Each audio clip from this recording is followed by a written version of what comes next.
अदिश राशि, अदिश राशि वे राशियाँ होती है जिनका केवल क्या रहता है, परिमाण रहता है या मैग्नीट्यूड रहता है, ठीक है। और सदिश राशियाँ वे राशि होती है जिनका मैग्नीट्यूड भी रहता है और या परिमाण भी रहता है और क्या रहती है, उसकी दिशा भी रहती है, मतलब डायरेक्शन भी रहता है, ठीक है ना।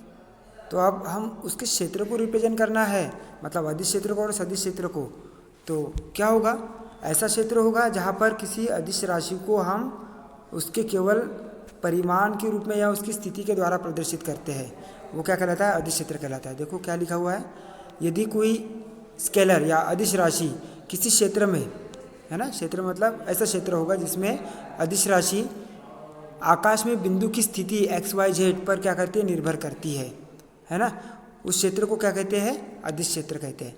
मतलब ऐसा क्षेत्र जहाँ पर अदिश राशि केवल उसकी स्थिति निर्देशांक पर निर्भर करती है, उसकी दिशा पर निर्भर नहीं करती है, तो वह क्षेत्र क्या कहलाता है, अदिश क्षेत्र कहलाता है। या ऐसा क्षेत्र जहाँ पर किसी अदिश राशि को उसकी स्थिति के द्वारा प्रदर्शित किया जाता है, उसके परिमाण के द्वारा प्रदर्शित किया जाता है, अदिश क्षेत्र कहलाता है ना। तो जैसे यहाँ पर एक अदिश राशि है फाई, तो उसका अदिश क्षेत्र क्या हो जाएगा, XYZ का फलन होगा, ठीक है। तो अदिश क्षेत्र फाई को रिप्रेजेंट कर रहा है, तो इस अदिश क्षेत्र में उस अदिश राशि का फाई का क्या हो जाएगा, XYZ का फलन होगा, ठीक है ना। तो एक सतत फलन या स्थिति के सतत फलन के रूप में हम क्या करते हैं, अदिश क्षेत्र को प्रदर्शित करते हैं, किसके द्वारा, फाई के द्वारा, ओके। तो इस प्रकार से यहाँ पर क्या लिखा हुआ है, अदिश क्षेत्र जो है वो अदिश राशि फाई का स्थिति XYZ के साथ संबंध प्रदर्शित करता है। ये फाई के रूप में जो लिखा है हमने, कौन सा लिखा है, ये वाला,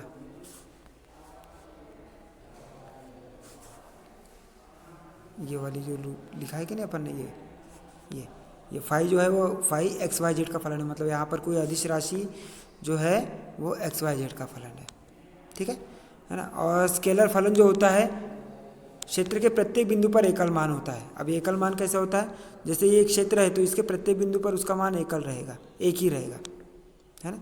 जैसे यहाँ पर एक क्षेत्र ले लिया अपन ने, समतापीय क्षेत्र, है ना, जिसका टेम्परेचर कितना है, T1 है। दूसरा समतापीय क्षेत्र ले लिया T2 है, जिसका टेम्परेचर, और तीसरा ले लिया T3 है। तो इसके प्रत्येक बिंदु पर टेम्परेचर कैसा रहेगा, समान रहेगा, और एक इस पर एक टेम्परेचर रहेगा, इस पर एक टेम्परेचर, तो प्रत्येक बिंदु पर उसका मान कैसा रहेगा, एकल मान रहेगा, ठीक है, क्लियर। अब यहाँ पर ये जो टेम्परेचर है वो किसका फलन है, टेम्परेचर मतलब ये कौन सी राशि, अदिश राशि है, कौन सी राशि है, अदिश राशि है। और ये अदिश राशि किसका फलन है, ये जो ताप टेम्परेचर जो है अदिश राशि किसका फलन है, दूरी का फलन है। क्यों, क्योंकि दूरी के बढ़ने के साथ में टेम्परेचर क्या हो रहा है, घट रहा है। जैसे सूर्य के पास में यदि टेम्परेचर की बात करते हैं, जो एकदम पास दूरी पर है, D1 दूरी पर है, तो वहाँ पर टेम्परेचर अधिक रहेगा। और जैसे जैसे दूरी बढ़ती जाएगी D2 पर, यहाँ पर T2 हो जाएगा तो ये ठंडा रहेगा उससे, और यहाँ पर D3 दूरी बढ़ेगी, है ना, तो वहाँ पर टेम्परेचर क्या हो जाएगा, उससे कम ही होगा, है ना। तो जैसे जैसे क्या कर रहे हैं, दूरी को बढ़ा रहे हैं, वैसे वैसे टेम्परेचर क्या होता रहा है, कम होता रहा है ना। मतलब जैसे जैसे दूरी को बढ़ा रहे हैं D को, वैसे वैसे टेम्परेचर क्या होता जा रहा है, टेम्परेचर क्या हो रहा है, कम हो रहा है, ठीक है, क्लियर। तो इस प्रकार से हम ये इस क्षेत्र में किसको रिप्रेजेंट कर रहे हैं, टेम्परेचर को रिप्रेजेंट कर रहे हैं, किसके साथ में, दूरी के साथ में, ठीक है। तो एक दूरी, एक निश्चित दूरी पर, है ना, उसका टेम्परेचर एक क्या रहेगा, निश्चित रहेगा, ठीक है। जैसे यहाँ पर एक क्या ले लिया अपन ने, घनाकार बॉक्स ले लिया, है ना, लोहे का। तो लोहे के एक सिरे को हम क्या करते हैं, गर्म करते हैं, और दूसरा सिरा कैसा है, ठंडा है। तो इस पर एक निश्चित टेम्परेचर है ना, और इस पर एक निश्चित टेम्परेचर है। और जैसे जैसे इधर जा रहे हैं वैसे वैसे टेम्परेचर क्या होता जाएगा, फिर बढ़ता जाएगा। क्यों, क्योंकि ऊष्मा का प्रवाह जो है वो गर्म से किसकी ओर होगा, ठंडे की ओर होगा, है ना, ठंडे भाग की ओर होगा। तो जैसे जैसे इधर बढ़ता जाएगा दूरी के साथ, उसका टेम्परेचर भी क्या होता जाएगा, बढ़ता जाएगा, है ना, क्लियर, ठीक। तो इस प्रकार से ये क्या है, एक तरीके से विभव या ये टेम्परेचर का क्षेत्र है। वैसे यहाँ पर यदि ये टेम्परेचर का क्षेत्र है, मतलब ये अदिश क्षेत्र है। ये समविभव, विभव भी कौन सी राशि है, अदिश राशि है। तो यहाँ पर भी क्या है, एक पृष्ठ है जिस पर विभव को रिप्रेजेंट किया जा रहा है, तो वो पृष्ठ क्या कहलाएगा, या वो क्षेत्र क्या कहलाएगा, समविभव क्षेत्र कहलाएगा, या मतलब विभव क्षेत्र या विभव का क्षेत्र कहलाएगा। अब इसके ये जो एक क्षेत्र पर ये जो पूरा एक गोला दिख रहा है, ये ऐसा, इसके प्रत्येक बिंदु पर विभव कैसा है, समान है, क्योंकि ये समान दूरी पर है इस बिंदु से, है ना। और हमको पता है विभव का मान कितना होता है, v बराबर 1/4πε0 कितना होता है, q/r होता है। ओके, तो इससे ये जो विभव है वो भी किसका फलन है, दूरी r का फलन है। ठीक है, हाँ। तो इस प्रकार से हमने यहाँ पर क्या देख लिया, अदिश क्षेत्र को प्रदर्शित कर दिया।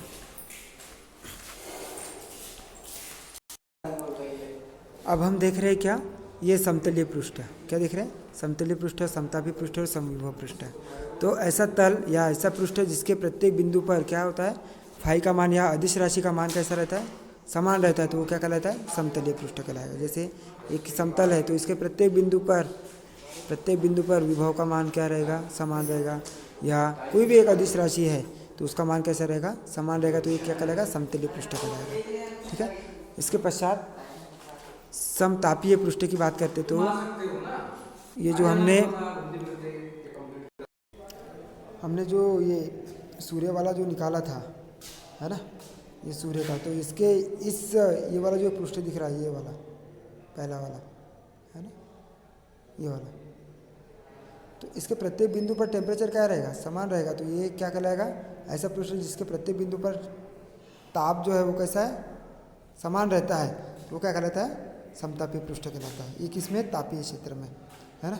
उसके बाद में समविभव क्षेत्र मतलब क्या हो जाएगा कि विद्युत क्षेत्र में यदि कोई पृष्ठ है जिसके प्रत्येक बिंदु पर विभव कैसा है, समान होता है, तो वो क्या कहलाता है, समविभव पृष्ठ कहलाता है। ठीक है, तो इस प्रकार से समतलीय पृष्ठ जिसके प्रत्येक बिंदु पर फाई का मान क्या हो, समान है, तो समतलीय पृष्ठ। अब ये समतापीय है ना, समतापीय पृष्ठ क्या होगा, जिसके प्रत्येक बिंदु पर ताप समान होगा, और समविभव पृष्ठ जिसके प्रत्येक बिंदु पर क्या होगा, विभव समान होगा, है ना, तो वो समविभव पृष्ठ कहलाएगा। अब बात करते हैं क्या, सदिश क्षेत्र की।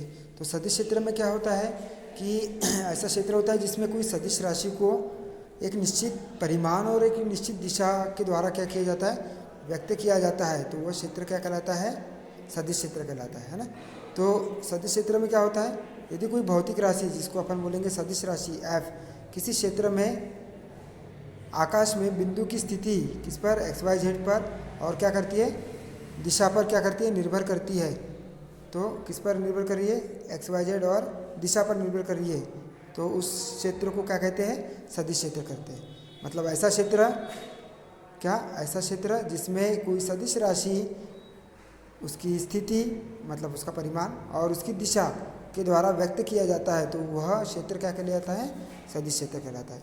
या ऐसा क्षेत्र जिसमें सदिश क्षेत्र व्यक्त किया जाता है या सदिश राशि को व्यक्त किया जाता है उसके परिमाण, निश्चित परिमाण और निश्चित दिशा के द्वारा, है ना। तो जैसे यहाँ पर f क्या है, एक सदिश राशि है, तो वो किसका फलन है, दूरी का फलन है, और उसके साथ में उसकी क्या रहेगी, एक निश्चित दिशा भी रहेगी, है ना। तो एक निश्चित परिमाण और निश्चित क्या दिशा को बताता है, तो वो क्या कहलाता है, सदिश क्षेत्र कहलाता है। तो ये वेक्टर एफ जो है वो किसको रिप्रेजेंट कर रहा है, उसकी दिशा को प्रदर्शित कर रहा है ना। और ये जो परिमाण और दिशा निश्चित होते हैं एक बिंदु पर, और एक बिंदु से दूसरे बिंदु पर जाने पर ये क्या हो जाते हैं, बदल जाते हैं। ठीक है, तो यहाँ पर देखो हम लोगों को पता है कि ये एक संधारित्र है जिसमें हम प्लस क्यू आवेश देते हैं, और प्लस क्यू आवेश देते हैं, और दूसरे को हम किससे करते हैं, अर्थ कनेक्टेड करते हैं। तो विद्युत प्रेरण के कारण इसके इस सिरे पर कौन सा माइनस आवेश उत्पन्न हो जाता है और दूसरे सिरे पर प्लस आवेश उत्पन्न हो जाता है, जो कि किस में चला जाता है, अर्थ में चला जाता है। तो इस ए और ये क्या है, बी, तो ये बी प्लेट पर केवल ऋणावेश उत्पन्न होता है और ए प्लेट पर क्या धनावेश रहता है ना। तो ए और बी के बीच क्या उत्पन्न हुआ है, यहाँ पर एक समान विद्युत क्षेत्र उत्पन्न हुआ है। ठीक है ना। तो ये विद्युत क्षेत्र कौन सी राशि है, एक तरीके से सदिश राशि है, और इस क्षेत्र में ऐसा क्षेत्र जहाँ पर किसको रिप्रेजेंट किया जा रहा है, उस विद्युत क्षेत्र को या उस सदिश राशि को व्यक्त किया जा रहा है, तो वो क्षेत्र क्या कहलाएगा, सदिश क्षेत्र कहलाएगा। समझ में आया आपको, है ना। तो ये जो है कौन सा प्लेट ए और प्लेट बी के बीच में जो क्षेत्र बना है, जिसमें विद्युत क्षेत्र को प्रदर्शित किया जा रहा है, जिसकी दिशा किससे, ए से किसकी ओर है, बी की ओर है, तो वह क्षेत्र क्या कहलाएगा, विद्युत क्षेत्र कहलाएगा, है ना। और वो विद्युत क्षेत्र एक सदिश राशि है, इसलिए उसको बोलेंगे अपन क्या, सदिश क्षेत्र, है ना। वेग भी कौन सी राशि है, सदिश राशि है, तो वेग यहाँ पर किसी केश नली में जो तरल या जो जल है वो यदि प्रवाहित हो रहा है तो उस प्रवाह का वेग जो है ना, और एक कौन सी दिशा में हो रहा है उसको यहाँ पर जो प्रदर्शित कर रहा है सदिश, वो क्या कहलाएगा, उसका वेग का क्षेत्र कहलाएगा, और उसको अपन बोलेंगे सदिश क्षेत्र बोलेंगे, है ना, या वेग क्षेत्र रिप्रेजेंट किया जा रहा है जिसको अपन क्या बोलेंगे, जिसको हम क्या कहेंगे, सदिश क्षेत्र कहेंगे। ठीक है, तो इस प्रकार से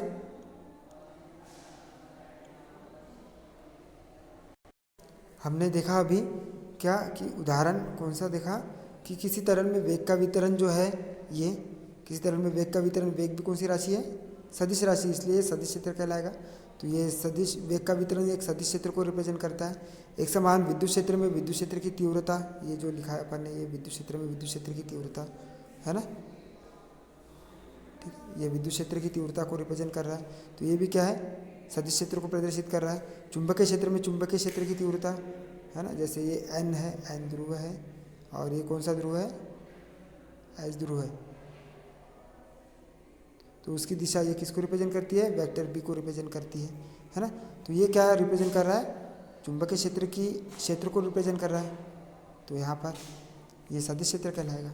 ठीक है, तो इस प्रकार से हमने यहाँ पर क्या देख लिया, ऐसा क्षेत्र जहाँ पर किसी विद्युत या किसी सदिश राशि को, चाहे वो विद्युत क्षेत्र की तीव्रता हो, चाहे वो चुंबकीय क्षेत्र की तीव्रता हो, चाहे वो वेग हो, चाहे वो और क्षेत्रफल भी रह सकता है ना, तो इनको यदि वो व्यक्त करता है तो वो क्या कहलाता है, सदिश क्षेत्र कहलाता है। ठीक है, ओके, थैंक यू।